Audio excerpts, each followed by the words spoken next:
Setelah Presiden bongkar permainan busuk para dirut dan komisaris BUMN yang hamburkan uang rakyat hingga dapat bonus 40 miliar per tahun. Kini Sylvester yang juga dipilih Erick Thohir resmi dipecat, dan bukan hanya itu, mestinya juga segera dijebloskan ke penjara agar hukum tidak disepelekan atau diobrak-abrik oleh politik dan kekuasaan. Terbongkar juga bahwa Kapus Pen Kejagung saat ini adalah jaksa yang menjabat sebagai kejari yang harus dieksekusi. Sylvester, makanya kelihatan gimana gitu kan? Yang berikutnya yang menghilang ini adalah Sylvester. Ini sudah lama ini menghilangnya ya Mas Hersu. Dan kemudian malah justru muncul berita terbaru dari Sylvester, yaitu yang dia sudah sepekan lebih lah ya dia ini menghilangnya. Itu ada laporan dari Tribun News yang mewawancarai pegawai di ID ID Food, Food. yaitu ya pegawai di ID Food. Ini dan ini kan kantornya ada di Jalan MT Haryono di gedung Waskita Raja Wali Tower, Mas Hersu.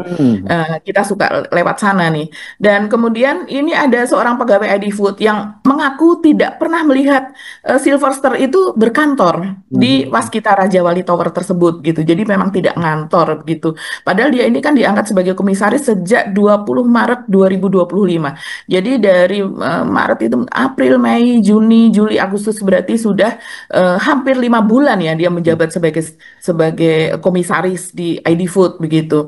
Dan kemudian juga dikatakan oleh seseorang ini yang tidak mau disebut namanya ini, menurut Tribun News, bahwa sudah ada surat edaran, Mas Hersu, surat edaran di lingkungan pegawai PT Indonesia Food ini yang menyatakan Sylvester sudah tidak menjadi bagian dari perusahaan tersebut. Wah, dari beberapa pidato Presiden Prabowo kemarin, ternyata ada poin yang sangat-sangat mengkritik tajam sekali kepada rezim sebelumnya atau kepada pemerintahan Jokowi. Karena di sela-sela pidato Pak Prabowo ternyata dijelaskan bahwa komisaris-komisaris BUMN atau perusahaan-perusahaan BUMN sekarang itu ada banyak sekali yang bermasalah.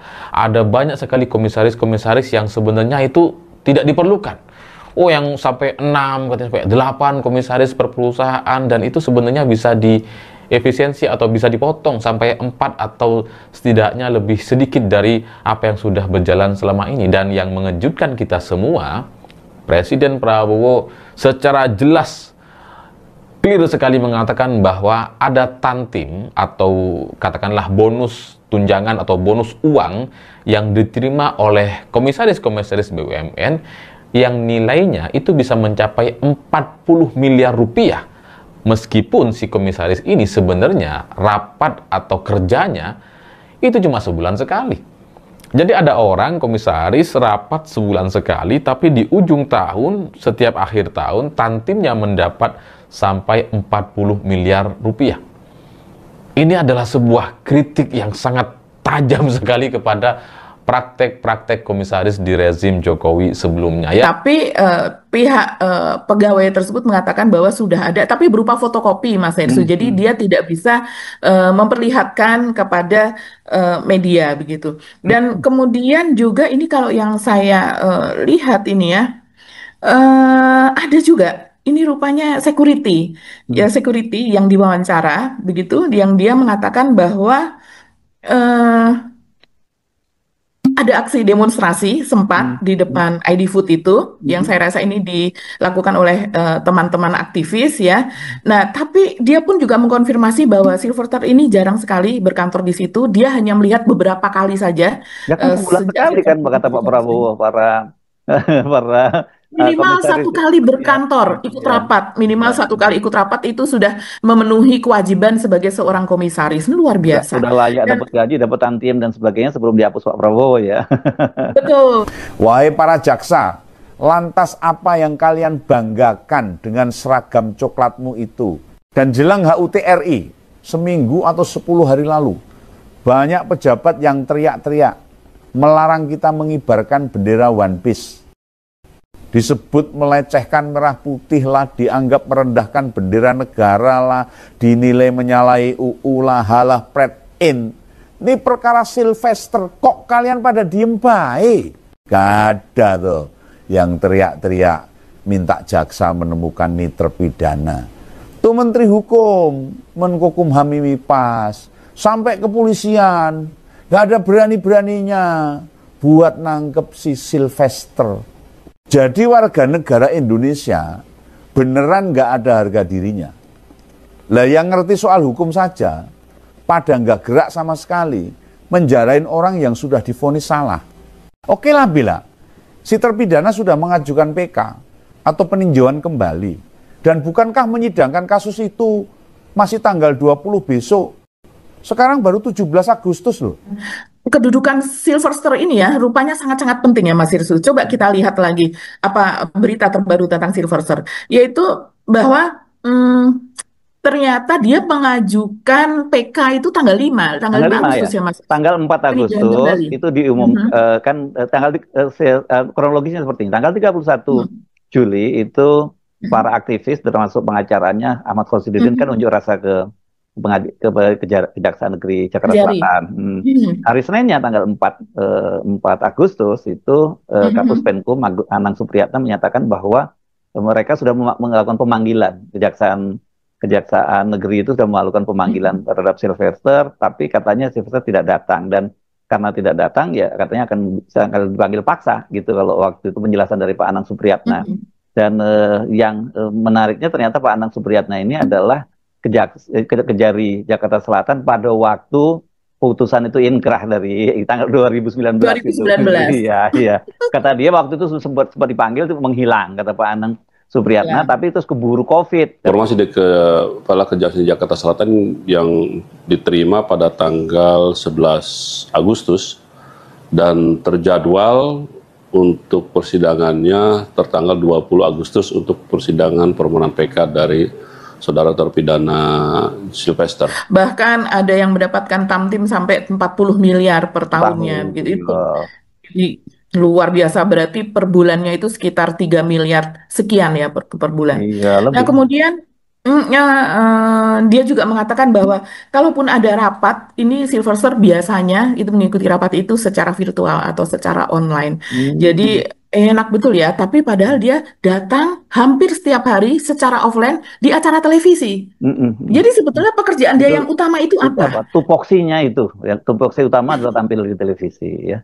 Iya, tampil di televisi. Jadi melakukan pembelaan terhadap ijazah, dugaan ijazah palsunya Pak Jokowi. Dan pemakzulan. Jadi digaji dan pemakzulan. Betul, dan pemakzulan Gibran. Jadi digaji ratusan juta ya. Tugas utamanya ya itu. Saya kira miliar sebelumnya ya, sebelum dipotong Pak Prabowo ya.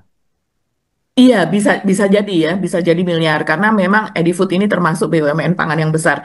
Dia holding ya, masih banyak perusahaan-perusahaan anak perusahaan di bawahnya. Malah melintang ke sana kemari hampir tiap hari pada tahun 2023 sampai dengan 2024 ini menjadi jubir dari TKN Prabowo. Bahkan statusnya sebagai wakil ketua TKN, kedudukan yang sangat-sangat tinggi. Lebih ngeri lagi waktu kejaksaan kalau gitu waktu itu.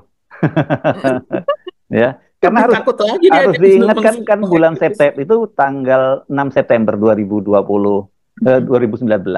Kan pada waktu itu Pak Jokowi masih jadi presiden dan dia dipastikan terpilih lagi menjadi presiden untuk periode kedua kan kalau udah September. Dan pelantikannya kan pada bulan Oktober ya, tanggal 20 Oktober. Jadi ya kesinambungan mereka makin nggak berani itu kejaksaan gitu. Sekarang aja nggak berani apalagi kemarin-kemarin kan. Apalagi waktu itu. Padahal sekarang rezim sudah berganti, presidennya adalah Prabowo. Nah ini yang membuat kita rasa ketidakadilan itu memang benar-benar sangat nyata. Betapa Sylvester dari tahun 2019 sampai dengan sekarang hampir 6 tahun dia tidak dieksekusi dan bahkan keberadaannya sekarang di mana kejaksaan juga tidak mencari, juga tidak menjemput. Padahal para tokoh, para ahli tata negara, para ahli hukum pidana itu sudah teriak-teriak lah kita tiap hari. Pak Mahfud aja bilang kan katanya bahwa hebat loh Kejaksaan Agung itu bisa ngejar orang buronan yang sembunyi di Papua aja. Tahun 2025 ini Mbak bisa ditangkap. Iya, betul. Masa yang cuman warapi di televisi nggak bisa nangkap. Iya, dan kemudian kalau seandainya kita lihat ini, Mas Ersu, selama 6 tahun tidak dieksekusi, tapi ketika permintaan PK peninjauan kembali itu dilayangkan tanggal 5, berarti hanya 6 hari kemudian, karena tanggal 11 sudah disetujui PK-nya itu. Terus sudah ada jadwal sidangnya. Hanya 6 hari. Jadi mungkin kalau itu 6 tahun, ini perbandingannya 6 hari. Ya, sama-sama 6-nya gitu ya.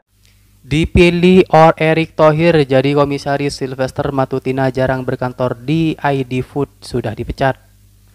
Jabatan Sylvester Matutina sebagai komisaris independen BUMN pada pangan ID Food menjadi sorotan. Pasalnya Ketua Umum Solidaritas Merah Putih telah divonis 1,5 tahun atas kasus penghinaan terhadap Wakil Presiden ke-10 dan 12 Republik Indonesia Yusuf Kala. Namun eksekusi terhadap Sylvester Matutina di mana perkaranya telah berkekuatan hukum tetap atau ingkrah sejak 2019 hingga kini belum terlaksana. Profil Sylvester Matutina sebagai komisaris independen terpampang di situs ID Food hingga kini. Dikutip dari situs resmi ID Food pada hari Jumat, Sylvester Matutina ditetapkan sebagai komisaris independen PT RNI Persero berdasarkan surat keputusan Menteri Badan Usaha Milik Negara tanggal 18 Maret 2025. Kantor ID Food berlokasi di Waskita Raja Wali Tower, Jalan MT Haryono, Jakarta Timur.